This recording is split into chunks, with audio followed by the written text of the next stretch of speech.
Lo material duele perderlo, pero lo que es las fotografías y ese recuerdo es algo que nunca va a volver. Tú no puedes ir al pasado, volver a hacer esa foto, o sea, es única. A través de estas fotografías se podría hacer la memoria de toda l'Horta Sur, de buena parte del Horta Sur está aquí en estos logaritmos.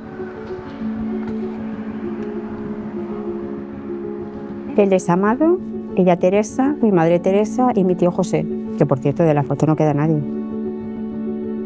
Las que quedan con ese registro de imagen, pero con los daños que han sufrido y han sobrevivido a ellos, yo creo que tiene un valor mucho mayor del que tenían antes, ¿no?